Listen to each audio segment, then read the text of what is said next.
The words we choose, the phrases that we select, how we describe things can be everything. And today I want to talk about a very important distinction that I think we as talent need to make between two phrases: AI, artificial intelligence, and synthetic content, synthetic voices, synthetic faces, on this episode of the VO Heroes podcast.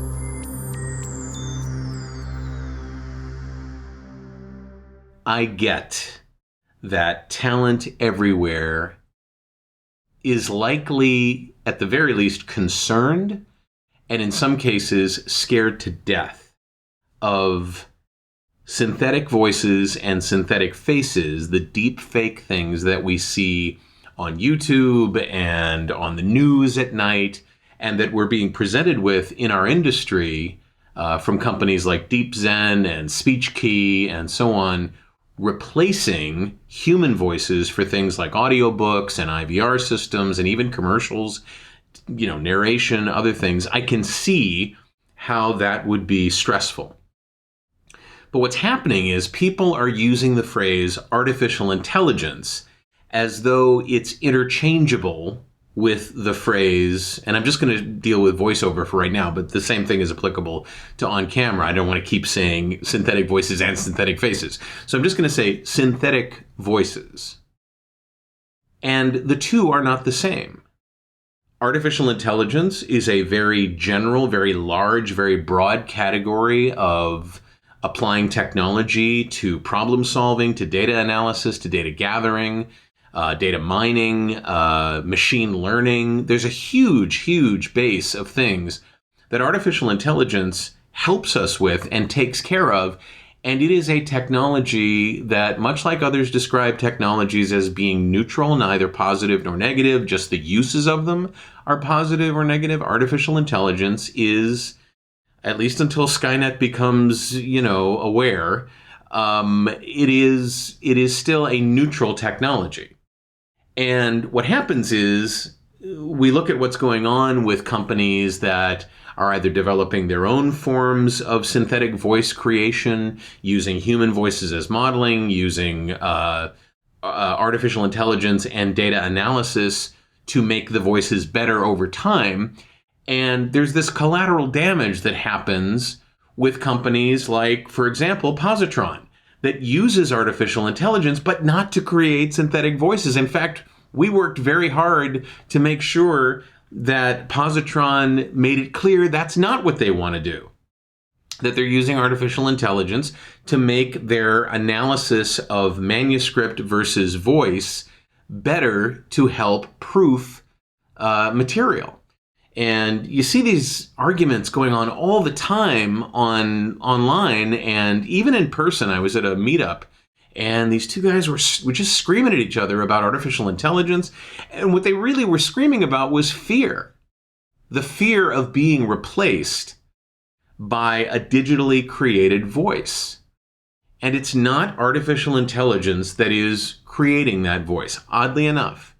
It's being used in general to make those voices better if a company is really trying to become indistinguishable from human voices, but it's not artificial intelligence. It's the purpose of the company that's creating a synthetic voice. That's what we need to deal with. We need to deal with the notion that, yes, these things are coming down the pike and there's no stopping them. Is it something that may take away work from human voices? Absolutely.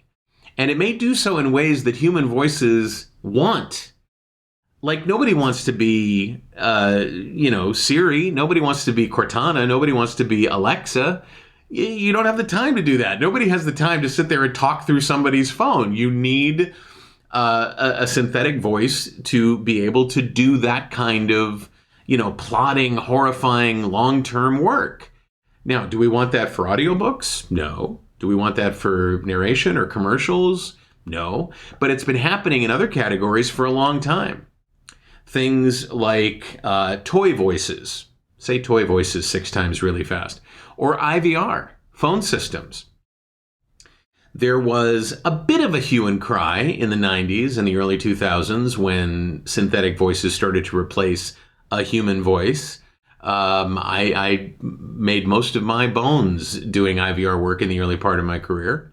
But it never struck me as something that would be a permanent replacement. I still do IVR work as a human voice because some companies want that. Some companies can't afford that.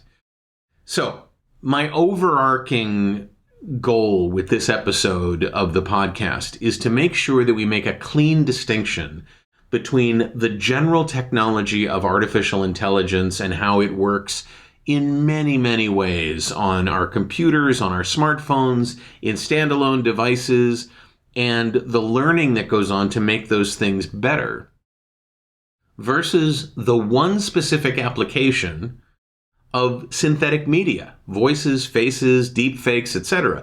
Absolutely, we need to talk about that.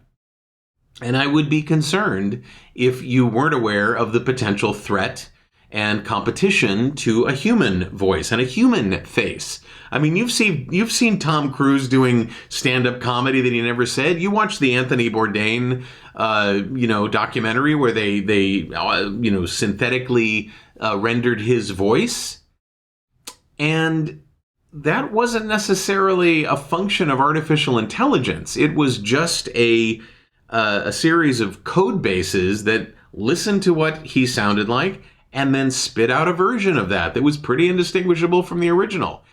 So please, let's not be piling on to artificial intelligence or throwing out the potential that artificial intelligence has to help us because of the threat that we feel from synthetic voices, okay? So, artificial intelligence over here, synthetic voices over here. Please let me know what you think. I know there's going to be somebody who posts in the comments and says, I don't know what I'm talking about, but I actually do. I really do. Honest to God, I've been doing technology for decades, and I've been doing entertainment and performance for decades, and I've seen this happen over and over and over again. People scared of new technology. Remember when digital audio workstations were brand new? People were like, I'll never give up my razor blades and my reel-to-reel tape. Okay, all right, great, okay, whatever. And now nobody cares. Nobody's working in analog that I'm aware of, although I could. Let me know what you think in the comments below, and I mean on voheroes.com. Also, if you want to, subscribe to the channel, hit the like button, share it with another actor that you think might benefit, another voice talent that might benefit. Ring the notification bell. All the things that social media influencers are so much more better at saying than I am. And I will see you in the next episode of the podcast. I'm David H. Lawrence the 17th. I thank you so much for watching and for listening, and we will see you very, very soon.